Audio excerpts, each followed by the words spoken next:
Hello, Royalers. Happy Black History Month. Thank you for joining me for another great episode of Royal Black and Elite. I'm Lady TrenettWilson, and I'm your lecturer and social historian. And I'm so glad that you joined me today because today kicks off, like I said, Black History Month. And you know, here at Royal Black and Elite, we talk about Black history from the other side, the royal side. And today I have a great episode for you because I'd like to introduce you to the first Queen of England with African descent. Her name is Queen Philippa Hainault, and she was betrothed at only 12 years old to King Edward III. And Queen Philippa's family were aristocrats, and they had access to the military. Now, this subject causes great debate because of the photos of the Queen from that time. And we're looking at one of those photos. This photo depicts a queen as either, you might think she may be European or white, or maybe even of Spanish descent. But that was the practice of the artists of the time.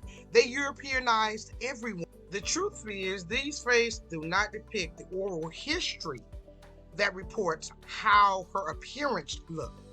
So when the realm was wanting to marry King Edward off, and he was the Prince of Wales at the time, Edward, Prince of Wales, they sent a subject to give a report back on her appearance. And history records this, and I quote, "Her eyes are blackish brown and deep. Her nose is fairly smooth, and even save that it was somewhat broad, and the tip is somewhat flattened, yet it was not a snub nose. Her nostrils are also broad, her mouth fairly wide. Moreover, she was brown all over." Now, that description does not match this picture right here. So we see that Queen Philippa definitely had African features. Now, why would she have these African features? Because she's a noblewoman. She was born in lower France. But what you don't know is during that time, her hometown, which is now Belgium, it's modern day Belgium, the city was called Valenciennes, and the Moors were present there. And Moors were Africans. And they were Muslims as well. And so that presence was there. And so when they describe her appearance, they're describing a mixed race woman. And so that is why the argument around, is this our first Black queen of Europe in Europe, has raged on. Another thing is she is the mother of Edward the Black Prince. Now her son was called Edward the Black Prince. They also called has raged on. Another thing is she is the mother of Edward the Black Prince. Now her son was called Edward the Black Prince. They also called him El Moor, which means Moor, because of his dark skin. And you see here on this picture, they've also whitewashed him as well. So I wanted to spend a little time discussing it because there has been such great debate about Queen Philippa, and the fact that she had a son that was called the Black Prince kind of just confirms that the African blood did run through her, and she was a mixed race woman. And so I'm so excited to introduce you to her because beyond that, her story was so interesting. She was born between 1310 and 1313. And as Queen Elizabeth would say, recollections may vary on the exact date of her birth, but we know she was born about that time. Her father was William I, Count of Hainault, and her mother was Joan of Valois, and she was the granddaughter of Philip III of France. So at only 14 or 15 years old, so even though she was betrothed, they didn't actually even meet or get married in person until January 24th, 1328. And they were about 14 and 15 years old at the time. And already by June, she was pregnant and had her first child of the first 15 children. And that was Edward, the Black Prince that we just talked about. So there goes the prominence again popping up in the genes, right? And we talked about his dark skin, and he went on to become one of England's greatest military leaders. So if you want a story on him, also let me know. We'll definitely do one because I think he's so interesting as well.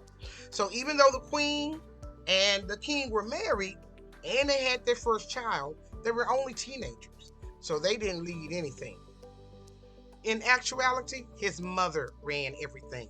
You see, she was queen consort because he was still underage. He wasn't yet 18. He really couldn't rule. And so she ruled. Her name was Queen Dowager Isabella. And, she had a little boo thing. His name was Mortimer, and he was really rich. And they would not give up that throne. They didn't want to give up their power, and they really made the queen and king feel like they were kind of in prison. I mean, they couldn't do anything. So after 2 years, King Edward was tired. He was by then 17 or 18 years old, and he was tired of his mother running everything. And he had his mother put on house arrest for treason. Now her house arrest, it was bougie. It was at a place called Castle Rising in Norfolk. She stayed there for many years. And then her boyfriend, the rich Mortimer, well, he was eliminated. So Queen and King took the throne after they got rid of his mother and her little paramour. Now, don't get me wrong, he still took care of his mother. In fact, she lived a very wealthy life. It is said that her grandchildren would come visit, and even her son and his wife, the king and queen. So, she had tried to overthrow him. There's a lot going on there with that story. But in the end, he did take care of his mama. And she died on August the 22nd at Hertford Castle because she was no longer under house arrest. And she left an inheritance, the largest inheritance, to her favorite grandson, Edward the Black Prince. So now, king and queen stepped into the spotlight, and they did an amazingly wonderful job, sitting on the throne for 40 years. The queen had the trust of her husband and the love of her people. First of all, she had 15 children.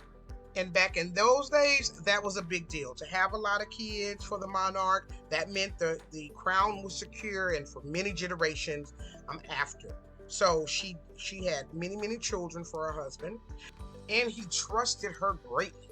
In fact, when he would leave her in charge of the country.